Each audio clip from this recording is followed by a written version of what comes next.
Welcome, everybody, to episode 394 of the Thumbstick Athletes podcast. I'm your host, Dan. Well, So today's topic is not going to be about the Anthem beta like I had initially planned. I know Eric tried to play it over the weekend, but it kept crashing on him, so he didn't end up getting to play it. I didn't play any more of it. It's been a busy week. I didn't know what we were going to do for an episode this week. I had thought about just coming in and having me and Will wing it at the last minute, but ultimately I decided, since it actually came up in conversation, I don't know, a couple weeks ago, I figured we would go back and revisit our old Thumbies awards. Give credit to some of those games that we talked about since the beginning of the podcast. I don't know how long this is going to take, but we'll chat about some of the past winners and whether or not we would go back and change things, I guess. So that's going to be the main topic. Will, do you have anything you want to tease? yeah, man, we'll talk about Wargroove a little bit. It'll be just first impressions of Wargroove, though. Yep. It won't be anything too crazy. Yeah, next week's episode is going to be Wargroove. I said that before we started the episode, but come hell or high water, it'll be next week's episode. Mm-hmm. So that, Assassin's Creed Odyssey, Assassin's Creed Origins, throwing it back a little bit there. Some Kingdom Hearts 3. Trying to think of what else here. Probably some Smash. I don't know if we talked about the Piranha Plant. And last, I've got a show that I'm going to talk about for our week. So. Oh, nice. Yeah, I actually watched a couple movies. Did you? Yeah. Dan, since Corey and Eric have left the podcast, we have become more willing to consume different medias because I'm watching more TV and movies, and sorry, you. Yeah. We never did that. The only reason I'm watching more movies is because of the kids. Yeah. One's a kid's movie, and the other's a movie that my oldest has wanted to see for a while. So, okay, I'll talk about which ones during my week. I'll also talk. I don't know that I played that much Kingdom Hearts. We are going to do an episode on Kingdom Hearts, maybe the week after next, depending, I guess. Yeah, it's fine with me. I'm going to need your help talking go. about it. So.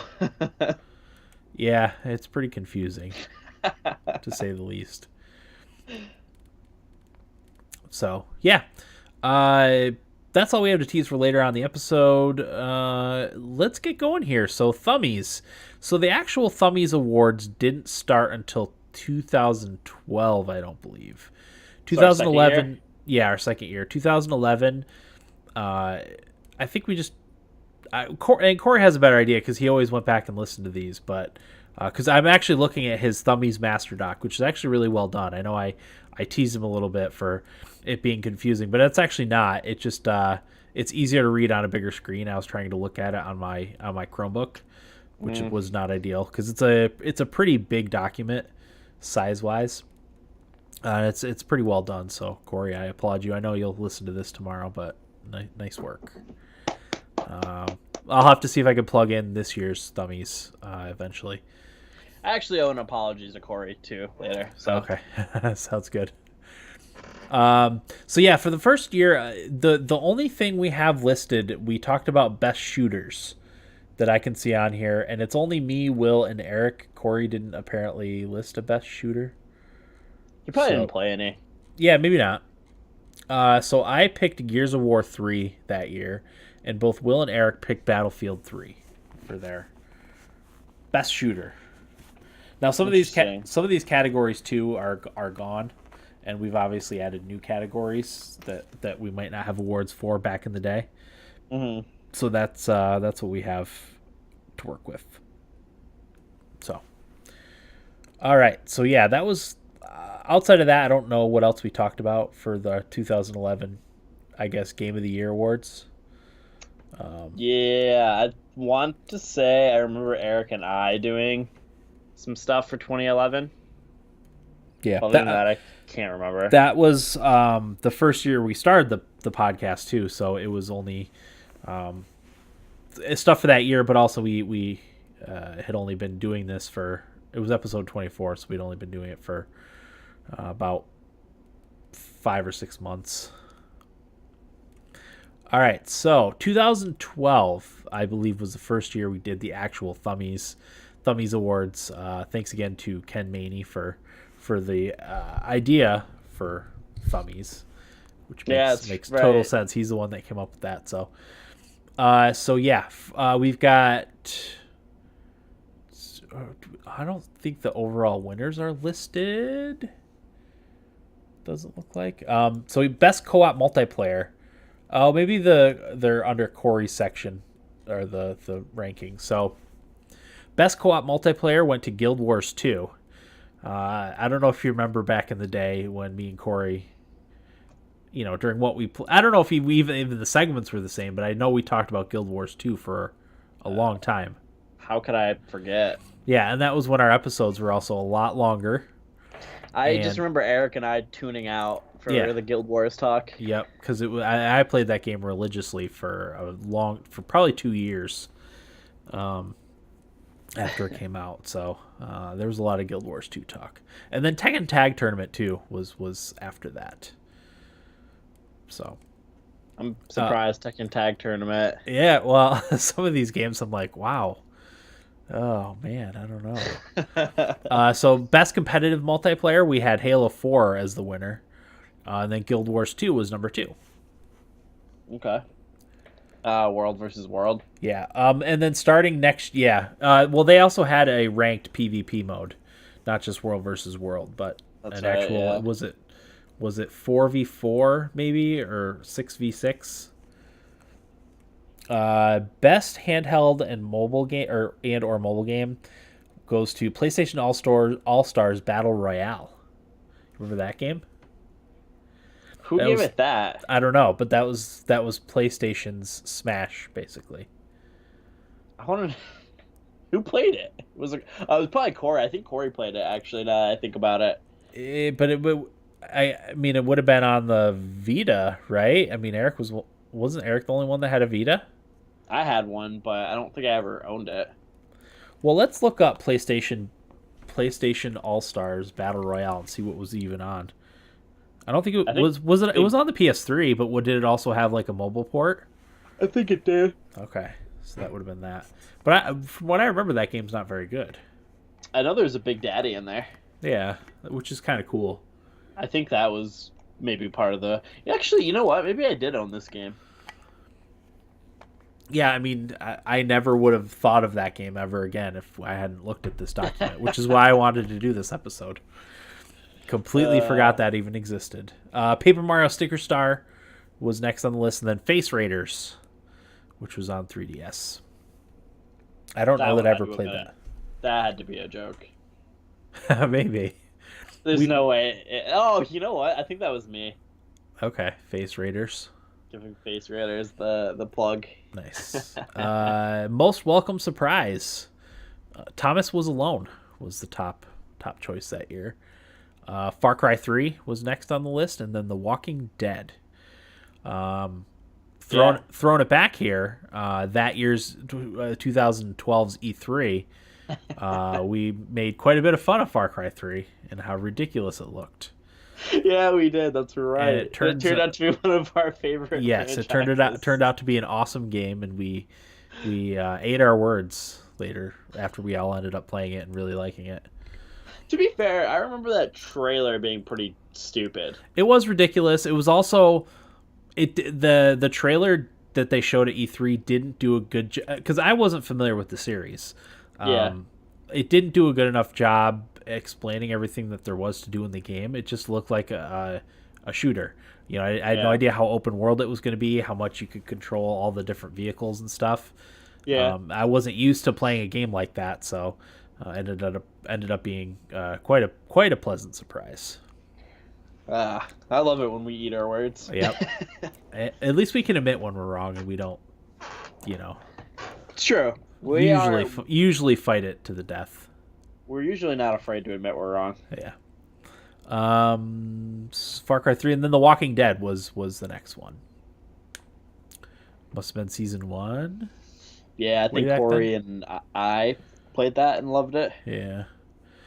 Guilty pleasure game was Final Fantasy 13-2 and Xenoblade Chronicles. I don't know why that would be a guilty pleasure.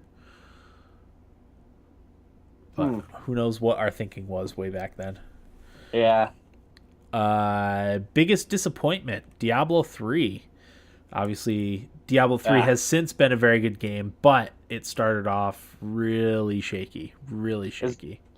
Is there a game that we've owned on more than one platform? Wait, all right, let me reword this. Is there a game that we have bought and owned for so many different platforms than Diablo 3?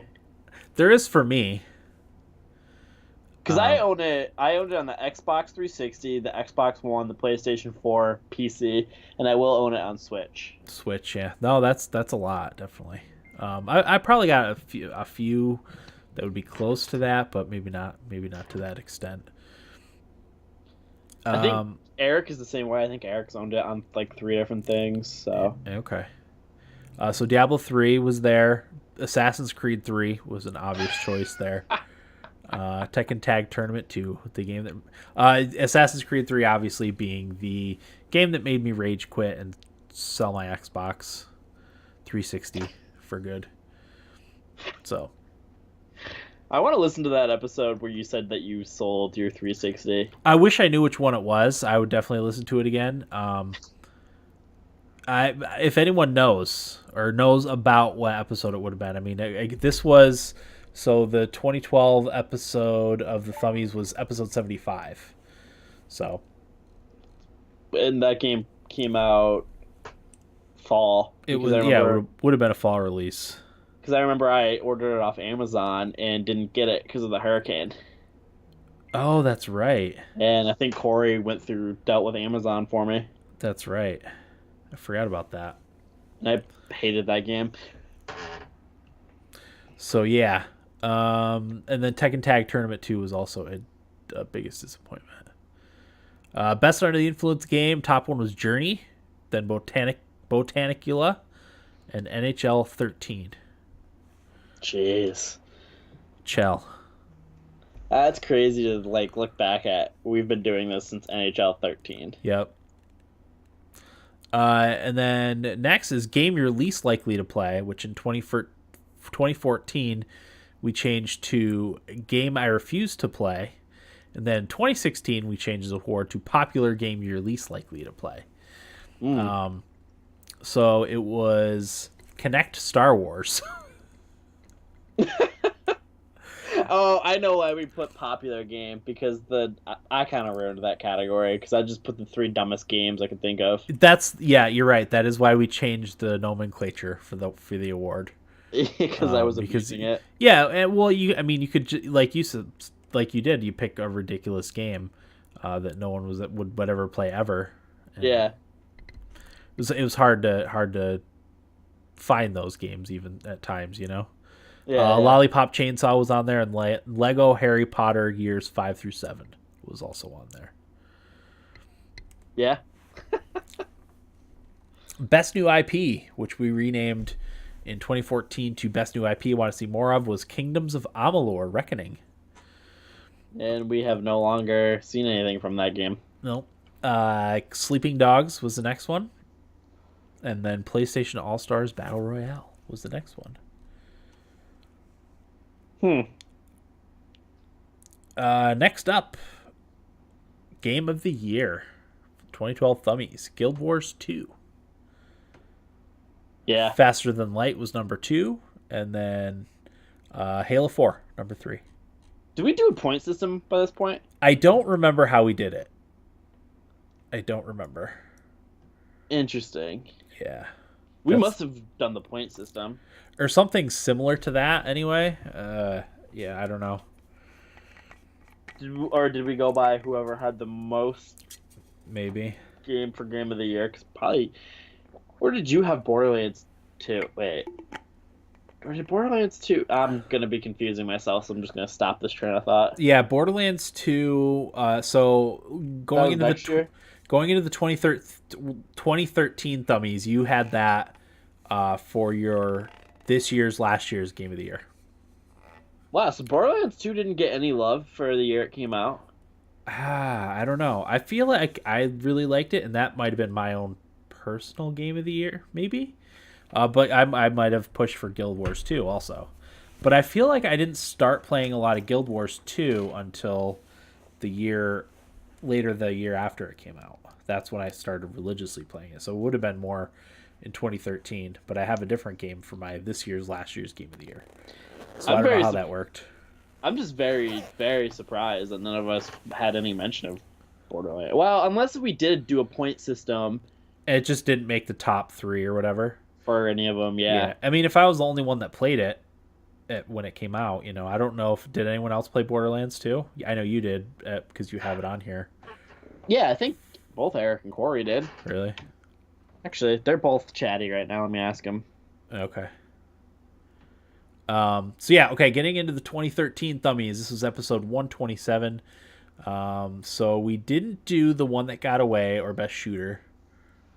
Last year's game of the year was, for me, it's got individual, and then it's got the winner, overall winner. So I put Crusader Kings 2 was my winner. Will had Borderlands 2. Eric had Far Cry 3. Corey had The Walking Dead, the game. He actually had all 5 of his games on there. The overall winner was Far Cry 3 for last year's game of the year. Okay. So yeah, that was probably up there. I'm pretty sure I didn't play that when it came out. I think I bought it later, played it later. So yeah.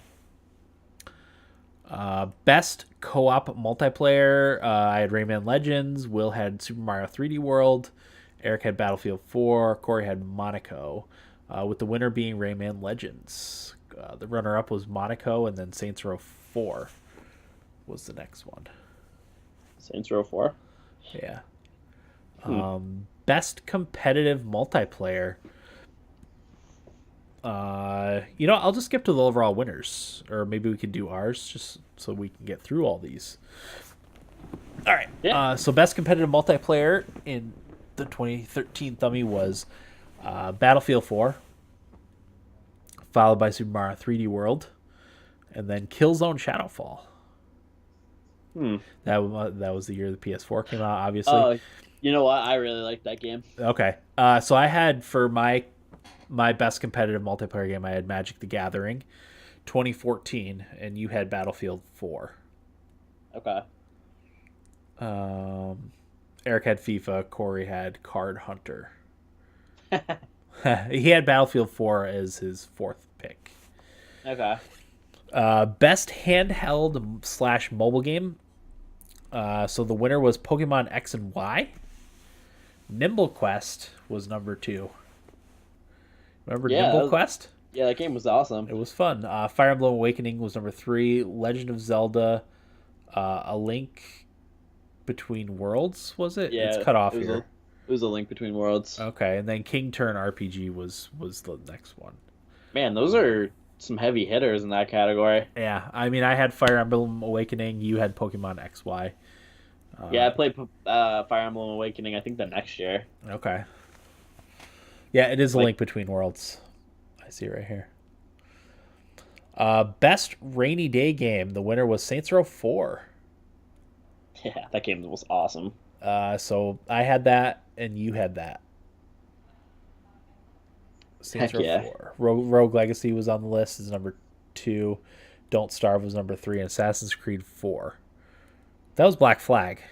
That was a really good one. That was Black Flag. Okay. That game didn't get enough due either. No, it did not. Most welcome surprise. The winner was Assassin's Creed 4. Okay, it did get a little due then. Yeah, I mean, Assassin's Creed 3 was such a turd that I think it was a big surprise for a lot of people. I know I did not play this when it launched, just because I was a little gun shy about the Assassin's Creed franchise after 3. So I had Tomb Raider for my most welcome surprise. A game I still love, and it was a welcome surprise because it was so much better, at least in my opinion, than the original Tomb Raiders games, and it was so good, so ridiculously good that's why I had that on there. Well, I think I was the apologist for Assassin's Creed because I think I've played all of them but Rogue. Okay. So yeah, and then I had never played a Tomb Raider until the second one. Yep. So both you and Eric had Assassin's Creed 4 as your top pick. Yeah. for most welcome surprise. Corey had it at number 2. So it was definitely up there. I feel like I didn't play it until the year after. So guilty pleasure game. Guilty pleasure game. The winner was Nimble Quest. Runner up was Grand Theft Auto 5. Ash's Cricket. That had to be a me pick. That was you. Ash's Cricket. That was your Of course top choice. Then it was. NHL 14. So I had Nimble Quest as my number 1. You had Ash's Cricket. Corey had NHL 14, that was on there, and Eric had Grand Theft Auto 5. I wonder if he'd still have that in Guilty Pleasure. Yeah, I don't know. Biggest disappointment. So the winner was SimCity. Remember the debacle that was the new SimCity game? That game was so bad. EA. I wanted to like it so bad. EA's just crapped out a ton of turds, haven't they? They have, yeah. It's disappointing. Because I remember being so hyped for that game. Yeah, both you and Corey have that as number 1 on your list. Deserved. Killzone Shadowfall is number 2, Beyond Two Souls is number 3, and Grand Theft Auto 5 is number 4. I had Killzone Shadowfall as my top game on the list. I thought it was okay. The science fiction stuff was cool. There was one level I got stuck in that I had to do repeatedly, and then I hated the multiplayer. So, I mean, the PS4 in general was kind of a disappointment for me. I'm sure you didn't like the PS4. At first I did, but there wasn't any good exclusives the first entire year that I had it, and I really hated the controller. So you shipped it off. I shipped it off. Next, Best Under the Influence game. The winner is Rayman Legends, followed by Proteus, and then Rocksmith 2014. So I had Rayman Legends as number 1. You abstained, like you usually do, for that category. Yeah. Proteus was Eric's pick, and then Rocksmith 2014 was Corey's pick. That's a good pick, Rocksmith. Yeah, definitely. Game you're least likely to play. So the winner was Aliens Colonial Marines, followed by Dota 2, Dead Space 3, Grand Theft Auto 5, and Defiance. So I had Grand Theft Auto 5 as my number 1 pick, and you had the Bureau XCOM Declassified as your top pick. Yeah, and I bought that too, and I still didn't play it. Yeah, I played it at some point. Was it part of a 4 in February, maybe? Yeah, I think it was. It was okay. Did you ever play GTA 5? No, still haven't played it. Yeah. I'm gonna buy it one of these times when it's like $20 just to try it out, but still haven't played it. So yeah, that's Dota 2. Eric had for his number 1, and then Defiance, Corey had for his top 1. Remember Defiance? I do. I actually really liked it. That was the TV show that was also the game, right? Yeah. Okay. I had fun playing the game. Yeah, I remember the game being okay. The 3 days I played it. Yeah, I remember it being okay. Next one, Best New IP. The top one was The Last of Us, followed by Remember Me, and then Rogue Legacy. So I had Remember Me as my top one. The Last of Us was yours and Eric's, and then Corey had The Last of Us on his list too. So now I'm remembering why Black Flag didn't get more credit. Oh yeah, because The Last of Us came out that year. Yeah, and Bioshock Infinite. Bioshock Infinite too. Yeah. Thumbies. We're getting there. Yeah. So, game you wish you played. The top one was Fire Emblem Awakening. Followed by followed by XCOM Enemy Within, then Legend of Zelda: Link Between Worlds, Last of Us, and Bioshock Infinite was last. So I had The Last of Us as my top one. XCOM: The Enemy Within was your top pick. Bioshock Infinite was Eric's top pick. And then Corey had Legend of Zelda: Link Between Worlds, Fire Emblem Awakening, Tomb Raider, Shadowrun Returns, Beyond Two Souls. If I were to redo that, I would have put Fire Emblem Awakening and then A Link Between Worlds. Okay. I mean, you've since played XCOM, right? Is that the Enemy Within, is that the expansion to the first game? No, Enemy Unknown is the expansion to the first one. No, you're right. You're Okay, right. so Enemy Within. Okay, yeah, I That was the totally expansion. would have gotten rid of the expansion. I Okay. think I got it, but I never played it. All right. Bad job by me. Eh. You were young. Yeah, I was like 15. Well, this would have been 2 years into the show. All right, so it was 18. 18. Best indie game. The winner was Don't Starve. So I had Don't Starve as my number one. You had Battle Block Theater. I got ridiculed for that too. Eric had Rogue Legacy. Corey had Papers, Please as his top one. Then he had Don't Starve, The Swapper, Rogue Legacy, and Brothers, A Tale of Two Sons. So Don't Starve won on that one. It was followed by Resogun, Rogue Legacy, Battle Block Theater, The Swapper, and Papers, Please, Last of Us. Man, do you remember that doldrum where Resogun was the game to play for the PlayStation? Yes, I do remember that. Yeah. Like we were salivating when Don't Starve came to it. So we had another game to play. That's what I played the most of on my entire PlayStation 4's life was Don't Starve, even though I already owned it on PC. And followed probably by Resogun. Probably followed by Resogun, yes. Yep. Game of the Year. So the winner for Game of the Year was The Last of Us. No. So these must be wrong. That one's definitely wrong. Yeah, because we know BioShock Infinite won. So are they reversed maybe?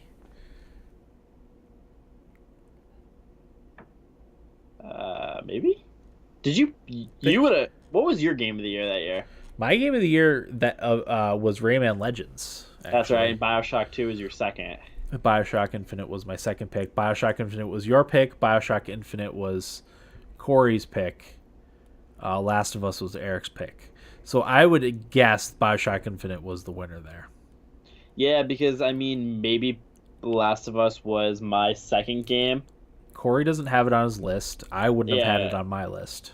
Okay, so BioShock Infinite had 12 points, and then 8. Yeah, no. So it was definitely BioShock Infinite. Okay. These can't. I'm pretty sure the awards are right though. Unless was last year's game of the year Borderlands 2? Would that have been best co-op multiplayer? Could have been Saints Row 4. I think I'm reading these wrong. All right, wait, when's that? Borderlands. But then we get to best competitive multiplayer. I don't think it would have been Killzone Shadowfall. Borderlands 2 came out in 2012. Yeah, no, I know, but it would have been it would have won for last year's game of the year. But I don't think that's the case. I'm pretty sure I'm reading these right. I think the final one was maybe backwards because I went backwards when I read them. Okay. So, because Killzone would not have won best competitive multiplayer. No. So, at least I don't think so. I don't know. These seem right, because best handheld mobile game going to Pokemon XY instead of King Turn RPG. Yeah, no, that's right. It's just maybe that one got mixed up. Yeah. Okay. So, yes. Game of the year, I had Rayman Legends. Will had BioShock Infinite. Eric had Last of Us. And BioShock Infinite was also Corey's. So, BioShock Infinite, followed by Saints Row 4, followed by The Last of Us. Okay. Moving on to the 2014 Thumbies. Overall winners are not listed again. Oh, Corey didn't write down the individual ones, so they're just listed under his name. Okay. Last year's Game of the Year was Legend of Zelda Link Between Worlds, followed by Don't Starve and Dota 2 and SteamWorld Dig. Who played Dota 2? I remember playing a little bit. We played with Matt Lupica. It was probably me that played it. I was into it for a month or two. Okay. SteamWorld Dig, and then Call of Juarez Gunslinger. Best co-op multiplayer, Dark Souls 2, Dungeon of the Endless, Super Smash Brothers, Borderlands the pre-sequel, and Gauntlet. Yeah. Best competitive multiplayer, Super Smash Brothers, followed by Mario Kart 8, followed by Hearthstone, followed by Mario Golf World Tour, followed by Dark Souls. Best handheld game in 2014 was Mario Golf World Tour, followed by Bravely Default, followed by Tamagotchi Life, followed by Fantasy Life. Tamagotchi Life. Oh boy. So this is where we split up handheld and mobile game. I think this might have been the 1 year. Yep, this is the 1 year we split up handheld and mobile. Because best mobile game was Hearthstone, followed by Vainglory, followed by Heads Up, followed by Terra Battle. Terra Battle, huh? Terra Battle. Best rainy day game in 2014 was Dragon Age Inquisition, followed by Divinity Original Sin, followed by Telltale's The Walking Dead Season 2, then the Banner Saga, then Mario Golf World Tour. Most welcome surprise was Middle-earth Shadow of Mordor, Divinity Original Sin, Tamagotchi Life, This War of Mine, and Mario Kart 8. Biggest disappointment, Valiant Hearts. Yeah, Corey, Eric, and I think you didn't really like that game. Yeah. I think I did, though. I want to revisit it because I don't feel like I gave it a fair. Next on the list, though, is Child of Light. That game was awesome. I agree. I would not have put that on my biggest disappointment list. Oh, Eric did. Eric, I bet you Corey had it on there, too. I know for a fact Eric did because he hated the rhyme scheme. Oh, that's right. Because it was a little bit weird. Yeah, because I remember making the argument that it reminded me of children's books, that sometimes you have to read it a couple times to get the rhythm right. Yeah. Because they're not all the same. I remember that was a point of argument. Yeah. Civilization Beyond Earth was on there, Mountain was on there, and then Wasteland 2 was on biggest disappointment. Best Under the Influence game, Mario Kart 8, followed by Scapegoat 2, Theater Rhythm, Curtain Call, Shovel Knight, and then South Park The Stick of Truth for Best Under the Influence. Did I say disappointment? Under the Influence. You said Under the Influence, okay. Yeah. Game I refused to play. So this was 2014, so it was game I refused to play. Dungeon Keeper was the top pick. Assassin's Creed Unity, then Threes, then Halo the Master Chief Collection, and then Drive Club. Was Assassin's Creed coming out yearly at that point? Yes, that was when they were doing their yearly releases. God, that's... Yeah, well, Unity was horrible. Yeah. Despite, again, having a cool setting, that was French Revolution, wasn't it? Yeah, you know what, though? That game, more than all of the other ones, I have considered going back and replaying. Okay. Just to see, because I remember I was plagued by launch issues, like glitches and bugs, and somebody told me recently that it was fine after they cleaned it up. Okay. So I'm kind of thinking of going back and playing it. So that might happen. I don't know. I feel like there's a sale somewhere. Maybe Green Man Gaming has a sale on a bunch of Ubisoft games. That might be a place to go. Well, I know I have it on PC. I just don't know if I want to play it on PC because I can't PC game very long anymore. Oh, yeah? I get too uncomfortable. You should run a HDMI cable to your TV. I just, for whatever reason, have a bias to that, and I don't know why. It's one of my weird, irrational quirks. No, I understand. Best New IP, which we renamed for this year in 2014, Best New IP I want to see more of. So it went to Bravely Default, followed by the Banner Saga, followed by Destiny, then Shovel Knight, then Child of Light. Best Remaster / re-release. We saw sequels to all those games, but Child of Light, right? Yeah, Child of Light does not have a sequel, as far as I know. Shovel Knight's had a bunch of expansions. Destiny, obviously, Destiny 2. Banner Sagas, they just completed the trilogy. Bravely Default had a second game, too. Mm-hmm. Best Remaster re-release was Final Fantasy VI for iOS. Game we wish we played was not awarded in 2014. Really? Most valuable console Oh God. went to the Nintendo Wii U, followed by Xbox One, and then Nintendo 3DS, then Is this PS4. Is this the year we fought? I think this is the year we fought about number 2. Yes. And PlayStation didn't even make it in the top 3. No, it did not. Because 3DS beat it out. That's right. That's right. PS4 came 4th, and then Vita came 5th.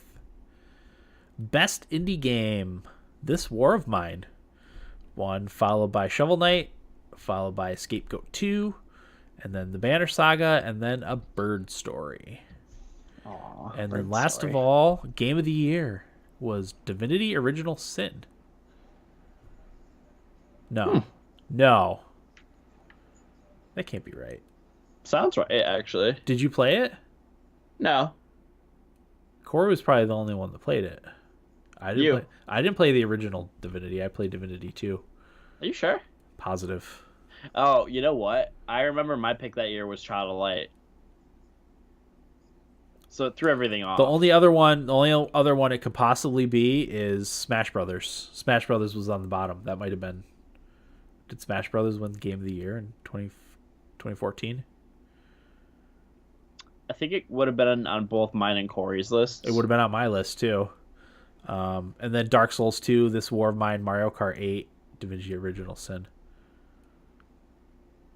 Unless Corey's just listing his things.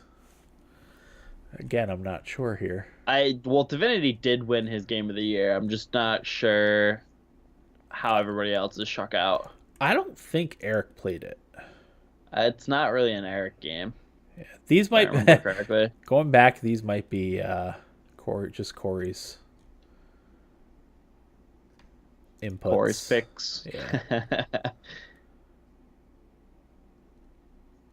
So these may not be gospel, but Close enough. because best remat, well, that might be the only one. Best remaster re-release was Final Fantasy VI for iOS. That was the only one. Huh. Yeah, I don't know. So that one's under contention. We'll have to get clarification. All right. So 2015 Thumbies was episode 232. The one that got away, a game that we played but did not finish for whatever reason. Overall winner was Rise of the Tomb Raider, followed by Dying Light, and then Bloodborne. Woo. So I had Bloodborne, you had Dying Light for your top pick. Eric had Rise of the Tomb Raider, Corey had Pillars of Eternity. Last year's Game of the Year was Smash Brothers, followed by Mario Kart 8, and then the Talos Principle. So I had Talos Principle as my top one. You had Smash Brothers as your top one. Eric had Forza Horizon 2, and Corey had Dragon Age Inquisition. Best co-op multiplayer was Rocket League was the winner, followed by Heroes of the Storm and Rock Band 4 at a tie, and then Rainbow Six Siege. I had Monster Hunter 4 as my top one. You had Rocket League as your top one. No. Yep. Underneath Bull Heroes crap. of the Storm. No. Really? Unless they're listed backwards, would you have had Call of Duty COD Ops 3 as your top one? No. Well, maybe. This is co-op. Corey had Rocket League as his top one. Eric had Rainbow Six Siege. Man, Dan, looking back on that, really don't think I would have put Rock. The only thing I can think of why I put that on there is because it made everybody else so happy. Okay. I could see myself doing that, but man, no, like, if I really did do that, that's a mistake. Yeah, so Rocket League won that one. Yeah, I mean, I guess it would have to be I'm such a fool. Rainbow Six Siege. Yeah. Yeah. Yeah, I probably did. I'm an idiot. Best competitive multiplayer, the winner was Rocket League, followed by Heroes of the Storm and Splatoon. I had Splatoon as my top one. You had Heroes of the Storm as your top one. Eric had Rocket League, and Corey had Rocket League as their top pick. I mean, can't argue with that. No, not really. I'm against it, but Best handheld / mobile game was Monster Hunter 4 Ultimate, followed by Lara Croft Go, followed by Story of Seasons. Handheld or mobile, Hotline Miami 2. Eric had Hotline Miami 2 on his list. Was that? yeah, I can see that. He really liked that game. No, I know, but was it handheld or mobile? Well, I think he played on the Vita. Oh, I think you're right. Yeah, that makes sense. So I had Monster Hunter 4 and then Lara Croft Go. And then you had Story of Seasons as your top one. And then Hearthstone and Fallout Shelter. Heck yeah. All right, best rainy day game. The winner was Xenoblade Chronicles X, followed by Until Dawn, and then Fallout 4. It was Fallout 4's release year, 2015. Hate that game. So I had Xenoblade Chronicles X as my top one. You had Life is Strange as your top one. This is the year. Eric had Until Dawn, and Corey had Xenoblade Chronicles X also. The Witcher 3 was my second top one. Then Fallout 4, Splatoon, Pillars of Eternity. You had Life is Strange, Until Dawn, Fallout 4, Halo 5, Heroes of the Storm. This is where I slowly started working Life is Strange in. Oh, gotcha. Didn't want to bludgeon us over the head with it right off the bat. Waited. No, I wanted everybody to like it, but It's like push one person away. It's like you don't put a frog into a boiling pot of water. You put them in the water and then turn the heat on. That mentality. I wanted to get you guys ready. Most welcome surprise, Dying Light for the 2015 Thummy, followed by Rocket League and then Assassin's Creed Syndicate. So we got Syndicate in this one. I remember I liked Syndicate, so I remember liking it too. Yeah, I had Dying Light as my number 1, Syndicate as my number 2, Metal Gear Solid 5 as my number 3, and then Splatoon as number 4. You had Life is Strange as your top one, Until Dawn, Assassin's Creed Syndicate, Halo 5, NHL 16. Wow, what a year for games. Yeah. That was. Wow.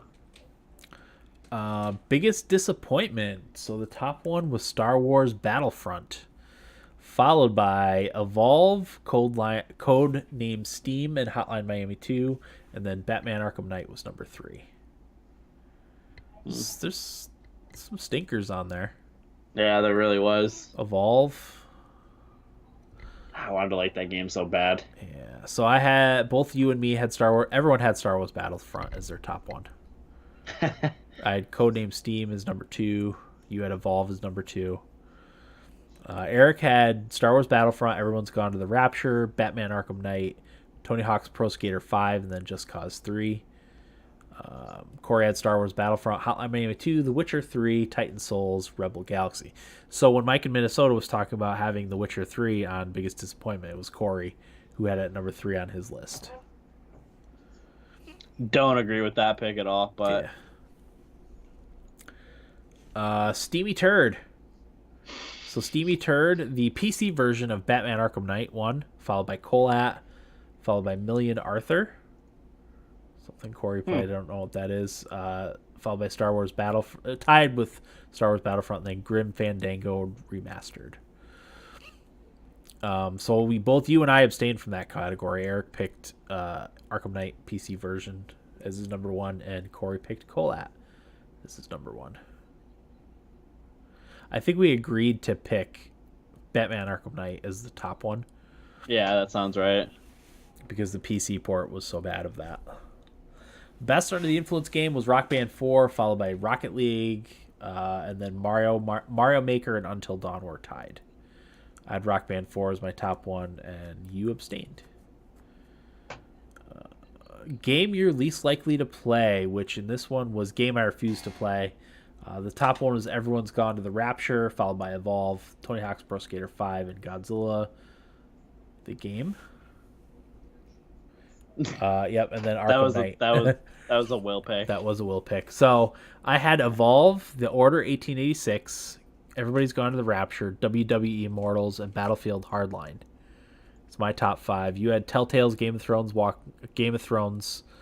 Telltale Borderlands, PewDiePie Loot Bro Fist, Five Nights at Freddy's, and then Godzilla the game is your top 5 games you refuse to play. Oh man, That's good I stuff. ruined this category. Yeah, I mean, PewDiePie's Loot Bro Fist or Lot Bro Fist.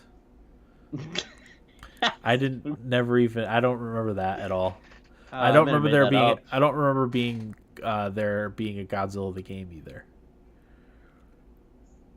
I remember for a lot of these, I went to video game releases of 20 whatever year it was, and just picked the 3 craziest titles I could pick. Gotcha. Or things that I was like, this is gonna be horrible. And that PewDiePie game might not have actually existed. I might have made it up. I don't really remember. Okay, yeah. Best new IP that I want to see more of. The winner was Pillars of Eternity, followed by The Order 1886, followed by Splatoon. So I know they made another Pillars of Eternity, and I know they made another Splatoon. All right, next on the list, most valuable console. The winner was PlayStation 4, followed by Xbox One, followed by Wii U. I had Xbox One, you had Xbox One, Corey and Eric had PS4. Again, I'm pretty sure we argued about this one. Oh yeah, I think we argue about it every year. Not so much this year. I cared a lot less about this year that we did, like the year we're going over. Oh, okay, yeah. I mean, I picked Xbox One because at that point, I had been done with the PS4. Yeah. So.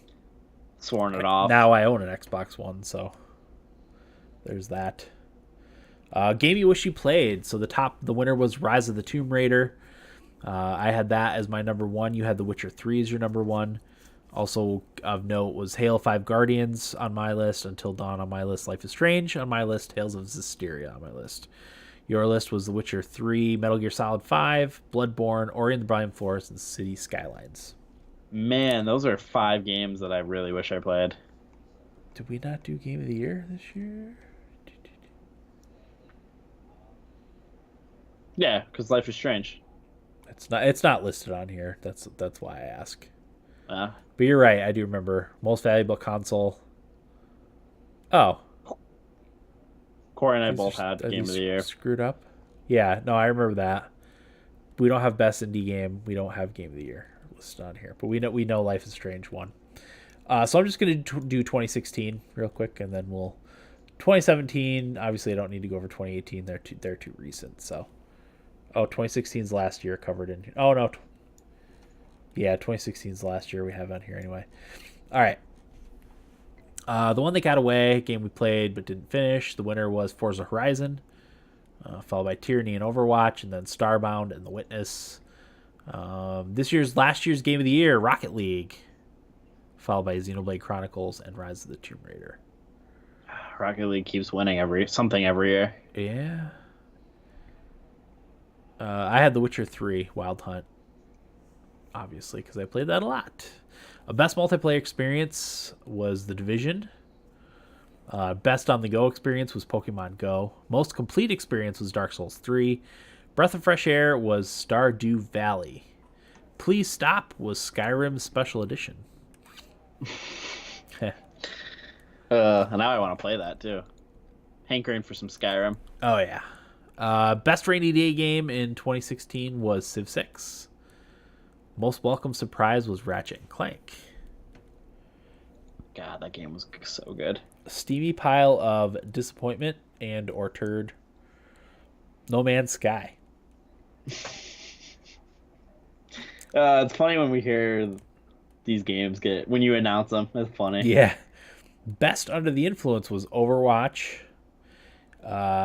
Popular game you're least likely to play, Call of Duty Infinite Warfare. Which Eric really liked. Was that the one he liked?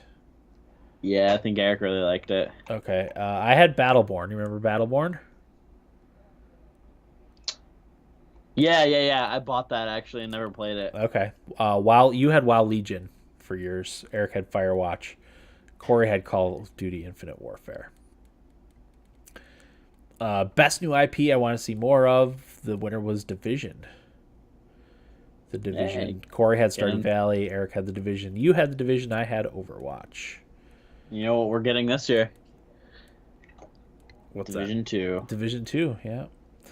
Most valuable console was PS4. Corey had the NES Classic for this one. I had Xbox One. You and Eric had PS4. Eargasm Award was Final Fantasy 15. Corey had Civ 6. I had Firewatch. You had Final Fantasy 15. Eric had Doom. Best keepsake, Pokemon Go. Yeah.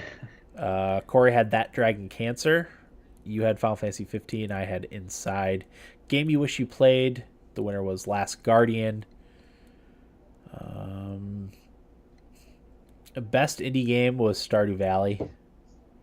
Oh, yeah. Easy. It was near unanimous. Eric had The Witness for his top one. Ugh. Game of the year, Final Fantasy 15. So deserving. Yeah, I still haven't played any more of that. I played the 12 hours at the beginning, and I haven't come back to it yet. Not because I haven't wanted to, but... So, I said this before. Out of all of the games that I have played on this podcast, I don't know why, but Final Fantasy 15 is a game that I still think about from time to time, and a game where I'm always like, ooh, I want to play that again. Yeah. All the time. So that's how I am with Breath of the Wild.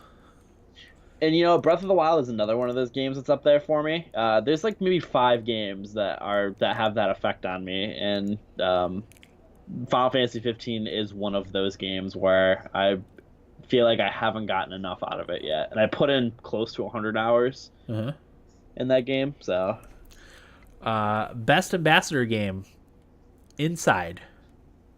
Yeah. Which was very good. So. Yep, that's a good pick. Yep, those are kind of a Thumbies recap.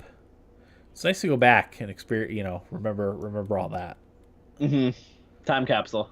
Time capsule, that's right. That's what I'll call the episode, Thumbies Time Capsule. I like that title. That's a good title right there. Good call, Will. Hey, what can I say? I got a lot going on in this brand. Yeah, one of these days I say it, but I'm not gonna do it. But I should go back and listen to these and fill in any blanks that there is. Well, these episodes were like 4 or 5 hours. Yeah, some of them are really long. That's the It would take us a year to make it through listening to it. I barely have time to do anything anyway, so. Yeah. All right. What do you got for Nibble Bits, Will? I just have one, Dan. Assassin's Creed 3 Remastered coming next month. It'll be coming out March 29th for PlayStation 4, PC, and Xbox One. Gonna have all of the DLC add-ons like the Tyranny of King Washington and Assassin's Creed 3 Liberations for $40. It's weird because we just got done talking about how bad this game is, but explain to me, Dan, why I want to buy this and revisit it. I kind of want to play it too. Actually, it might have been a couple years ago now. Idaho Jake challenged me to play through Assassin's Creed 3. So this might be the opportunity, especially if it ends up coming to the Switch. Which there's rumors, I think. Yeah, right now it's just the PS4, Xbox One, and PC are confirmed. Yeah, it wasn't discounted, that idea, I don't think. Yeah, I would definitely play a Switch version of it. It's just easier for me to get more consistent time on a game with it on the Switch. So I'm actually very heavily considering getting this to replay it. I don't know. It's weird. Playing Odyssey and Origins kind of is re-peaking my love for Assassin's Creed. So the best way to kill it is to play Assassin's Creed 3. So yeah, maybe this is what I'll do. I think too. Well, I wonder to what extent it's remastered too. Like how much did they go and rework the controls? Because that was a lot of my issues were the controls were terrible. That was probably the low point for an Assassin's Creed game with controls. And then some of the mission structures, just the immediate failure, like if you get spotted by somebody, that was awful, especially with how poorly the game controlled. Like it was a miserable experience. So they went through and like touched up some of that stuff. Like I could see it being a decent game. Yeah, I mean, I don't know. It doesn't. With the remaster, it doesn't fix the very bland and boring protagonist that Connor Kenway was, right? In my opinion. So And unfortunately, it falls in between Assassin's Creed 2, that trilogy, which everybody loves, and Black Flag, which everybody Yeah. loves. Yeah. So maybe it gets a really raw deal because of that, but I don't know. I think I might end up getting it. $40. Maybe I wait for it to go on sale Yeah. and get it. Uh, Jake says he liked hanging redcoats from trees. That is pretty cool. Yeah, that was fun. I agree. The only Assassin's Creed games I never finished were 3 and Unity, so I would kind of like to finish those two. Yeah. So maybe that'll be one of my 2019 goals. I keep saying, you know what, and I'm actually trying to work out in my head the specifics of this. I want to do like a Mario challenge and stream it, but try to play through Mario games, all the ones that I'm able to get my hands on anyway. Yeah. Starting with Mario 2, Mario 3, Mario World, Mario 60, all the way through for all the ones that I have, and then maybe next year do Legend of Zelda. You're inspiring me to do an Assassin's Creed one. Yeah, I think it'd be a fun thing to do. I always like going back and playing old games. The only problem with this is doing this in tandem with playing new things. So yeah, that's my problem too, because I can play the Switch relatively easily, but I've got Kingdom Hearts and Red Dead 2, which I adore still. That I just haven't really been able to play that much. Yeah. Maybe during the summertime would be a good period to start doing this stuff. Yeah, it's hard now because I've got to get up and get all the kids out the door for school, and so I don't want to stay up super late like I don't mind to do in the summer. Yeah, you can play pretty much all the Assassin's Creed, but the first one on Xbox One. Oh, really? Yeah, because I could get the Ezio collection, which is the 3 games. They're remastering 3, so that's on there. Black Flag is on there. Uh-huh. Unity is on there, and Syndicate, and so on and so forth. So Nice. Very cool. So I've got 2 kind of quick nibble bits. The first being Xbox Live appears to be coming to Nintendo Switch and mobile platforms. what does this mean? I don't know. I haven't been able to glean what it means. I guess they're going to announce more at an upcoming games conference. I can't remember which one. Like, is this just, I can message my friends, or I can play Xbox Game Pass games on my Switch? I don't know what capacity. I don't understand. A lot of people were like, yeah, that was inevitable, but I'm like, how exactly was that inevitable? I don't know. Yeah, I don't know what it means. Can you imagine how big it would be if I could play Game Pass games on my Switch? That would be amazing. I mean, I keep saying they should have a Steam Link app. Yeah, like, that would be amazing. The Switch would be the ultimate console. Agreed. Maybe that's something they're working on, and stick it to Sony. I would love that just for the smugness that they have right now. I love a good console war. Yeah, I mean that was the Sony stuck it to the Xbox right off the bat for their arrogance, and they've corrected their ways. So yeah. See, it works. So yeah, absolutely. So yeah, I don't know what form this is going to take. I tried to find some information, but there's nothing out there yet. But they are going to announce more about it. I never even considered the idea of being able to maybe stream Game Pass games. That's brilliant. Yeah. That would be great. Because if I can just message my friends, cool, but I would never use that. Yeah, I would never use that too. So it's meh, whatever. But if I can do anything cool, play an Xbox game, that would be crazy. Yeah, or even if I'm playing the Switch and all you guys are playing Xbox, and you can, if there's that link up. Well, not just that, but if I can see what you guys are playing while on your Xboxes while I'm playing my Switch, or vice versa. Yeah. That's a cool thing. As long as it's fluid and I don't have to go through menus to be able to do that, too many menus. Well, the Switch one is smooth. Yeah. Xbox is a mess. Oh god. But Idaho Jake says Nintendo Xbox Dream Team East meets West would be awesome. Yep, that'd be really cool. I'm very. Did they say when they would announce more? It's at one of the upcoming game conferences. Let me see if it's in the article that I tweeted, because I'm not really sure. Yeah, what more we can see from? Oh, yeah. I see the Kotaku article.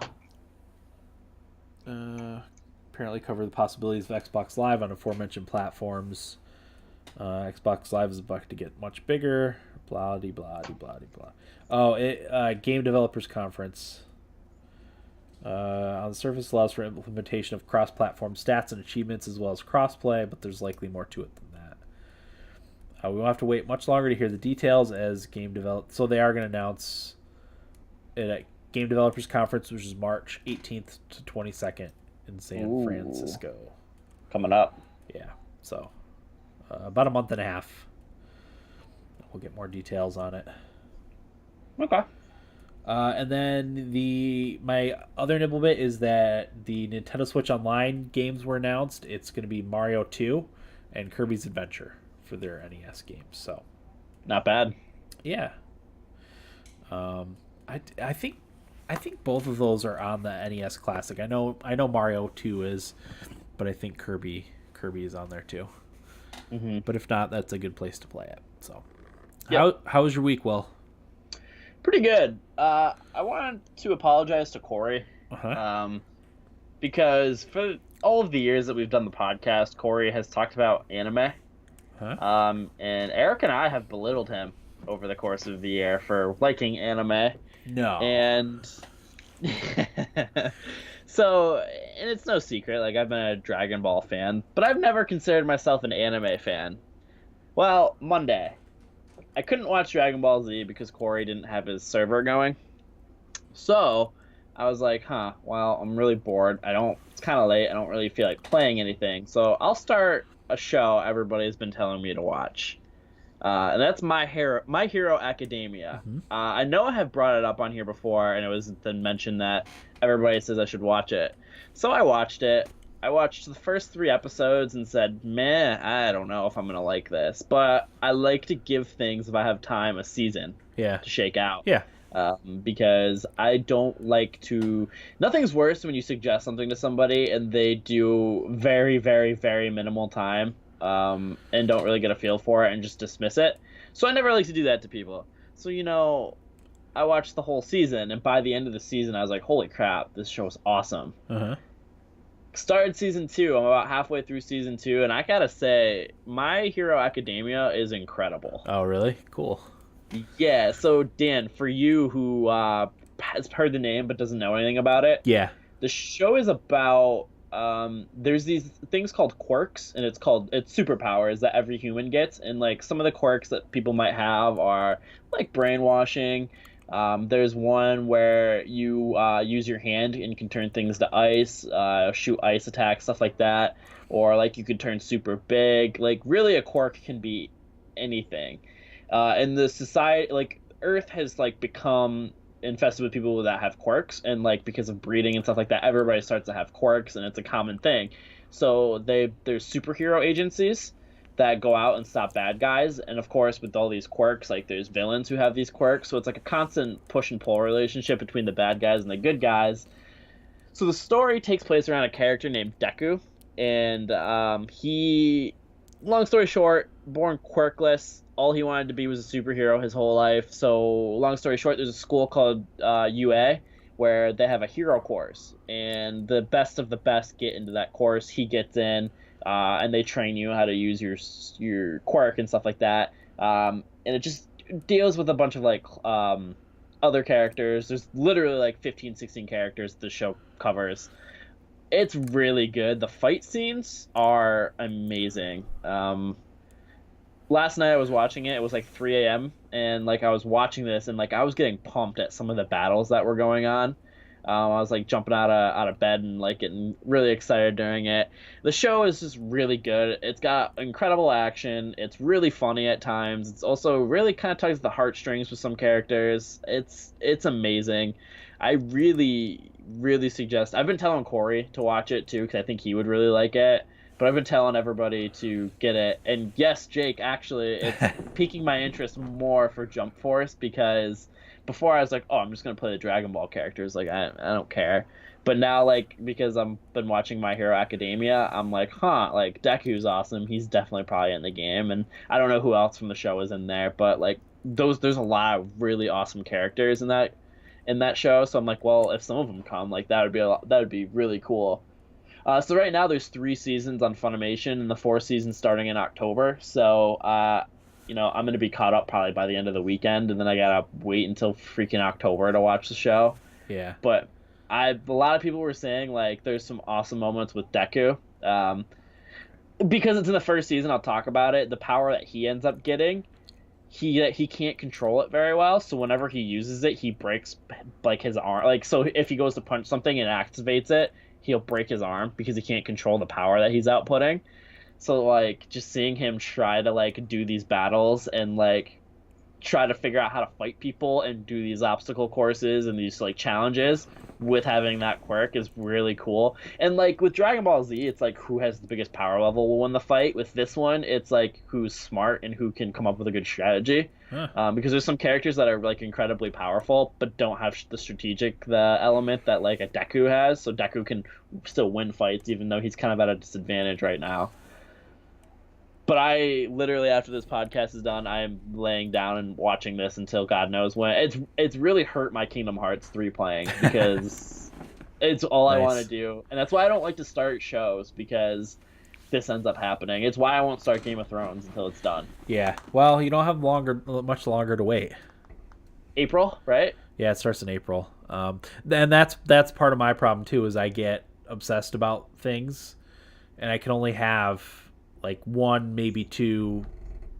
Well, now it's just one show that I can obsess over. But like when I was watching Doctor Who, I got obsessed over that. Or I spent probably a couple months watching Battlestar Galactica, and I got obsessed over that.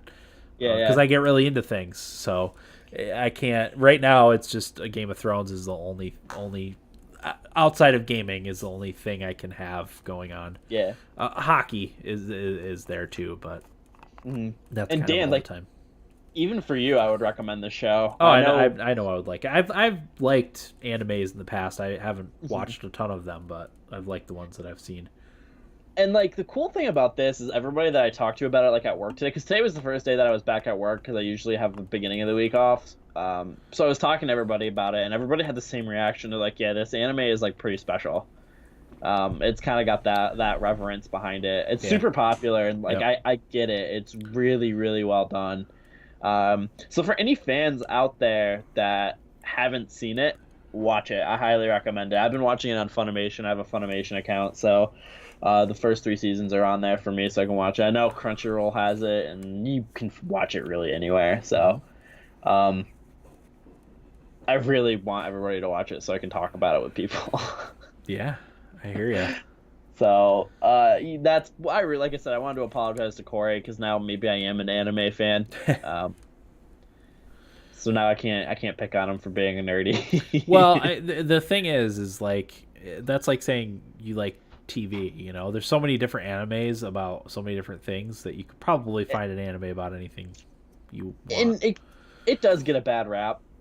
Because I would bet a majority of the people out there, if I showed them like Dragon Ball Z or Dragon Ball of any sort and My Hero Academia, they would be into it because it could just show an action scene that's really cool and well done. And let me tell you, My Hero has some pretty well done action scenes, and they'd be like, "Oh, this show's pretty cool." Yeah. It's just like I said, it's really hard to get into at first because Deku is a crybaby to start because all he wants to be is a superhero, and he can't do it because he doesn't have a quirk, or at least. I don't know if he has secret quirks. I don't know. I'm not that far, but like he doesn't have one, so he's just he just wants to be a hero because he wants to help people. Yeah. So like it's cool to see like the evolution of him. Yeah. Some people just have can't do like animated shows and voiceovers, because I know our dad hates animated shows. Because I would always, we would always talk about South Park. And he loved like the jokes and content of the thing, but he couldn't get past the animation and the voices of the characters. the nasally annoying voice. I mean, the animation of that show is bad anyway, but that's beside the point. Yeah, but yeah, that's my big recommend to everybody this week. Definitely check it out. Okay. Yeah, that's all I got. I will probably be talking about this show for a couple of weeks while I get finished up with it. Gotcha. Yeah, for me, so I saw 2 movies. Well, 1.5. I also got my copy of Valkyria Chronicles 4 today. Came in the mail. Really tempted to open it and play it, but I didn't. I have a little too much that I'm playing right now, so I'm gonna try to hold off as long as I can. But I was very tempted. Finish Wargroove, then play it, right? I'd like to. I'd like to finish Wargroove and New Super Mario Brothers U Deluxe first. I don't know if that's gonna happen. We'll see. But I saw The Incredibles 2. It's on Netflix. Again, I really can't watch movies unless I get the blessing from the kids. So, but yeah, I really loved the first Incredibles many years ago when I saw it. So, I had heard great things about Incredibles 2, and it is quite good. It hit close to home because there's a brief, for a lot of it, Mr. Incredible is actually a stay-at-home dad while his wife goes off to work. So there was a lot of really?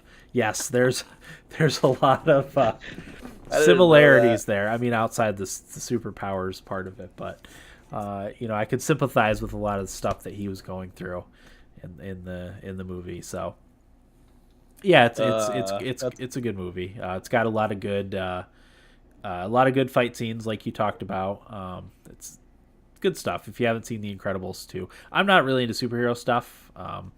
But it's more like the Marvel DC superhero stuff. I like the outside, less popular stuff, I guess. So not the mainstream superhero stuff. Yeah. I've grown tired of that.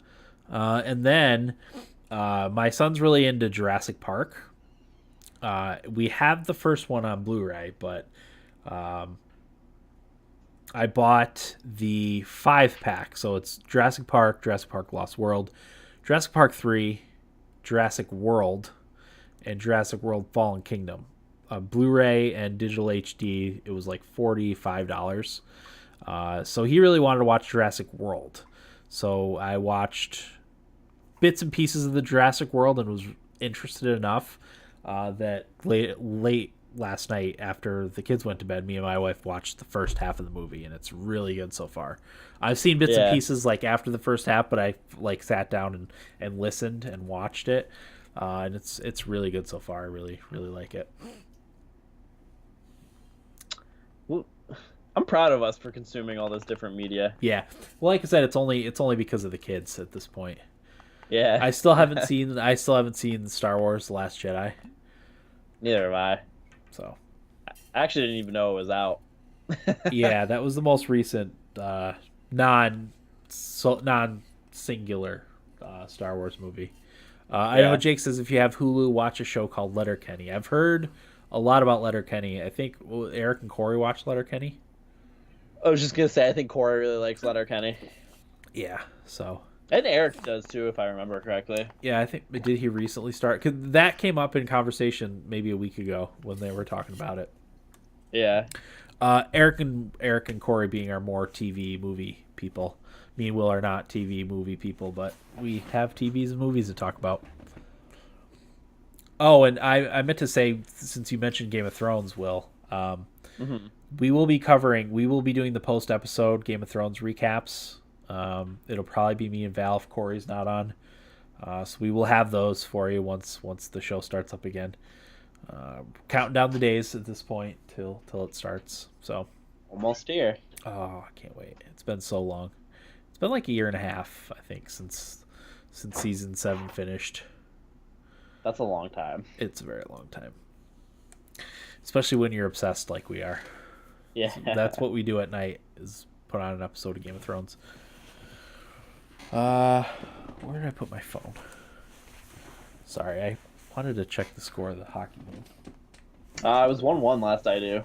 Dang it. Okay. Anyway, I guess we can briefly talk about hockey since there's some big things happened. The Ooh, Predators, yeah, they traded for Brian Boyle and Cody McLeod. I was more excited about the Brian Boyle acquisition. I think that was a good pickup for them. He's adding more depth, more forward depth. He can score, secondary scoring. Now, PK, PP player, so go ahead. they did this trade because Watson and Ronaldo, right? Yeah, so obviously Austin Watson is suspended indefinitely. He's in alcohol rehab, and then Zach Ronaldo is out for the rest of the season with is it upper body injury? They went into specifics of what it is. My wife knows. What is it? What? Shoulder surgery. So he's out for the rest of the year too. Oh man. So yeah, no, I think Brian Boyle will do a good job filling in for Austin Watson in that type of role.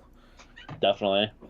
And then Cody McLeod. I don't think Cody McLeod is as good of a player as Zach Ronaldo was, because Ronaldo, he could skate really well and he chipped in a little bit offensively. Didn't get in any trouble either, which I liked. My guess was they brought in McLeod because he's been with the team before. Yep, he's been with the team. His family still lives in Nashville. That's probably why. He's brought in to be a locker room guy too. Apparently, he's a very good locker room guy to have. So that's what I believe that for sure. So yeah, there's hockey. Will, you want to talk about Wargroove? Yeah, let's hit Wargroove. So we're gonna give brief first impressions because this will be next week's episode. We'll cover it more in depth. So, what do you think of Wargroove so far, Will? I love it. It's a very in-depth game. On the surface. I'm totally with you. It looks like it's easy to play, but you got to know your strategy to be able to win, because like some of those early missions, Dan, like it's taken me like 15 turns to complete, and I was like, wow, usually these take like 4 or 5. Yeah. So I'm at the end of Act 3. Okay, I'm still in 1. I've probably played 8 to 10 hours, if I had to guess. But yeah, it's definitely a lot more difficult than I thought it was going to be. I never played Advance Wars, so I don't have that to compare it to. I know about Advance Wars. I've seen it played, and one of my friends back in the day played a lot of Advance Wars. So it's kind of a new experience for me. Obviously, not the strategy part of it, but it's apparent. Not, I don't want to say clone because that's a bad way of, but it's in the spirit of Advance Wars, and a pretty good like recreation of it. So, but yeah, I really like it so far. Can't say enough good things. I'm kind of hooked actually on it. That's what I've been playing instead of anything else. Yeah, I've been working my way through it very slowly, but like I'm loving the game. I like how you can spawn more soldiers. Yeah, absolutely. That's a really cool feature that they put in. In some of them, not all the battles you can't. Oh really? Yeah. Oh yeah. There's there's all sorts of different things that they make you do in the game. It's quite good. It's pretty hard. Like I did not expect it to be as hard as it is. Yeah. Definitely a lot of depth there. A lot of different unit types. Yeah. It's good. Well done. Yeah, I think it's a recommend. It's definitely a recommend for me and you. I think Eric likes it too.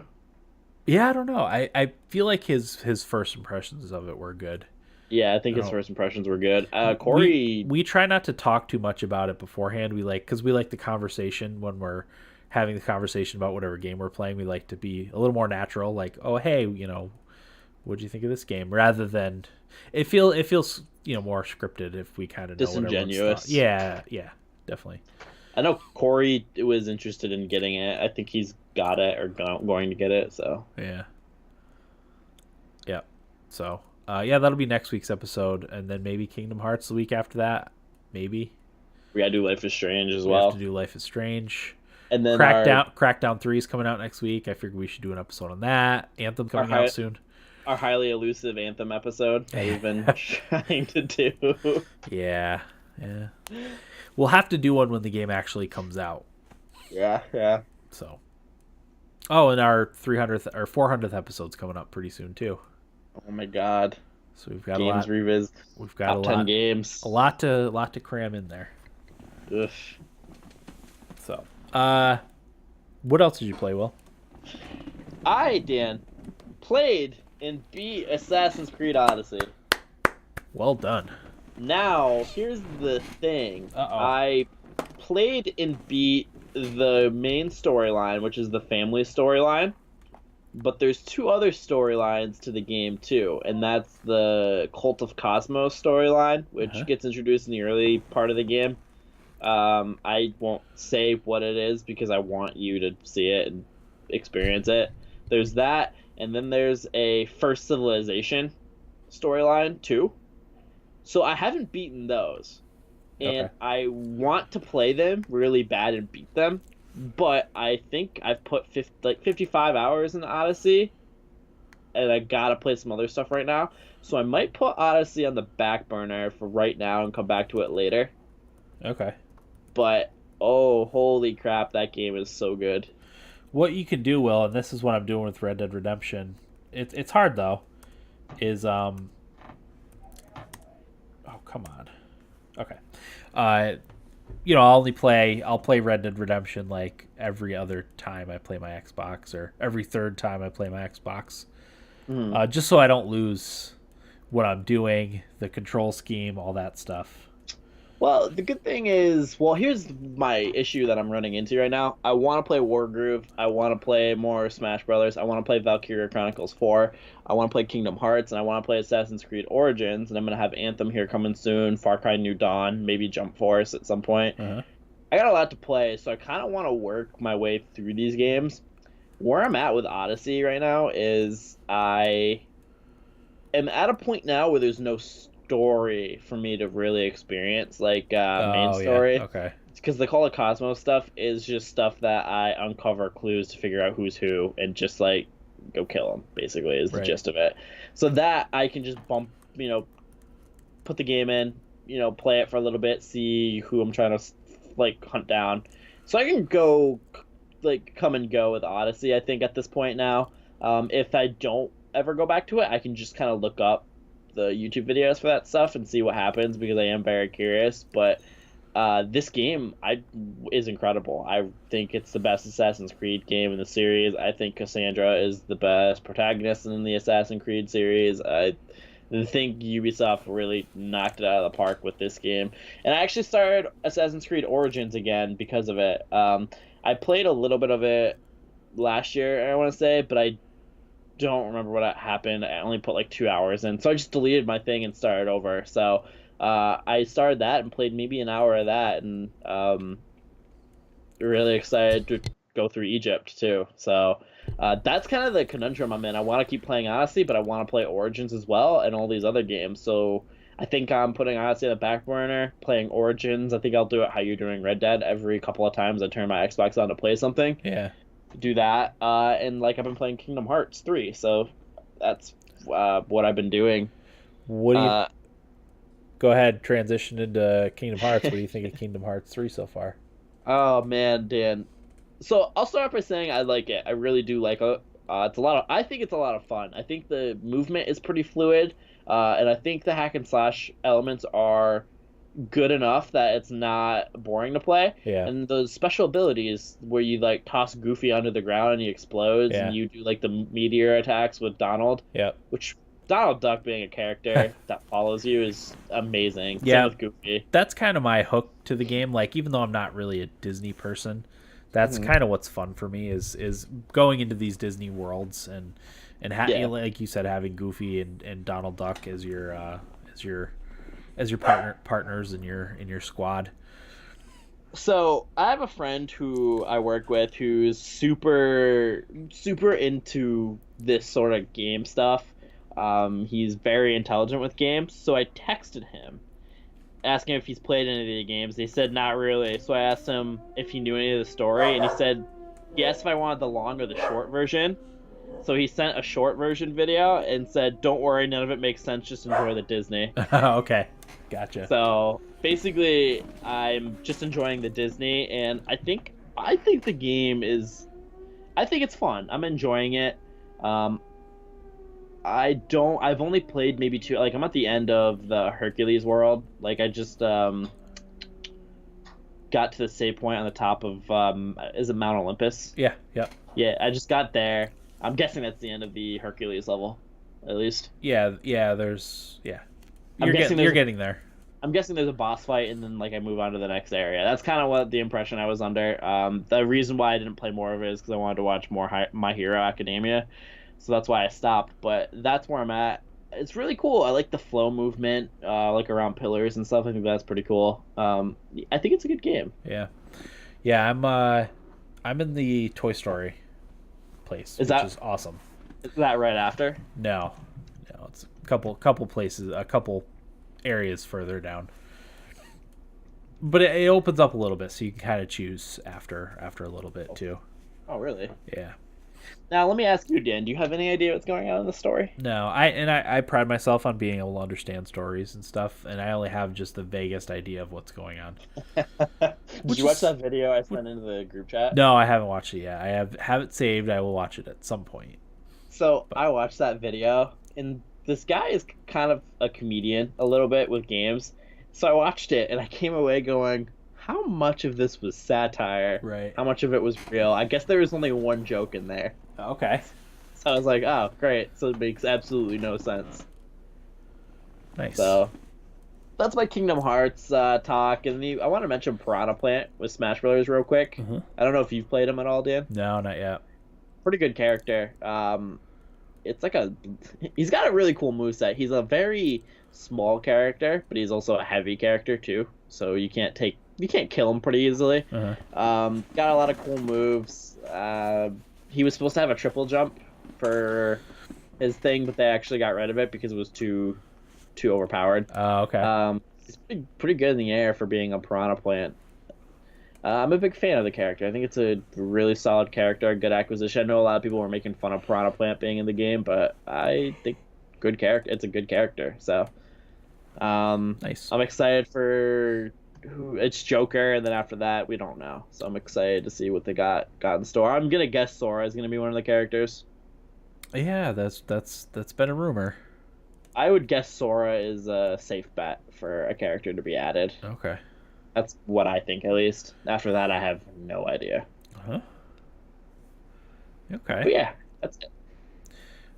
Yeah, I mean, I played a little more Kingdom Hearts 3, but I've mostly played Wargroove. I think that's everything. Feedback. Yeah, let's get into feedback. I wanted to use my phone for it, but since I can't seem to find my phone, Ruh-roh, Raggy. I don't know. It's down here somewhere. I just don't know where I put it.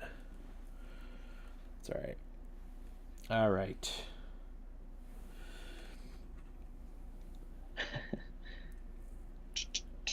We get a lot of feedback. Oh, I know there was one piece, but again, I didn't let people know earlier in the week. Just one. So Idaho Jake is going to be our winner. Woo! He says, "Hey guys, I played the Anthem demo and single player was not much fun. I didn't like how for the story mode you had to have 3 other people with you. I think Destiny did it right and gave you the choice to do the story alone or with friends. I made my boys download it and play with me, and that was a lot more fun. And playing with them made me think about getting it for us. I liked everything except how you launch a mission and you can't run at the home base. Also, the compass up top didn't really work at the home base a lot. A lot of the stuff like the forge wouldn't show up on it. Other than those things, I had a good time playing with my kids, and I had 0 server problems. It ran great. Now for Game Pass, Shadow of Tomb Raider is on it. I think I will re-download the first one and beat all 3. Download Assassin's Creed Rogue so far is pretty good, and I definitely will play it more. Well, that's it for me, guys. Have a great night." So thanks, Jake. Yeah. I wish I played the Anthem at all. Yeah, I had meant to play it on Xbox, but I've had a super busy week. I've got still a lot of computers to build. Yeah. I've been building computers like crazy. So business is booming. Business is booming. I've had a busy week, busy weekend, so I didn't get a chance to play it. It's also kind of hard to play that type of game on Xbox because I have to play it at night after the kids go to bed, and that's when my wife and I watch Game of Thrones or movies or whatever. Movies now because we're watching Jurassic Park, but yeah. But I also wanted to try it with the Xbox and a controller to see how it played with the controller because I stink at shooters with the controller. But get good. Yeah, get good or uninstall. Get good, nub. So, Jake is the winner. Let's call up the game giveaway list here. I've got to transfer this over to Google Docs, too. Google Docs. Someday. We'll get to it. Yeah. Like everything else. Put it off. Woo. All right.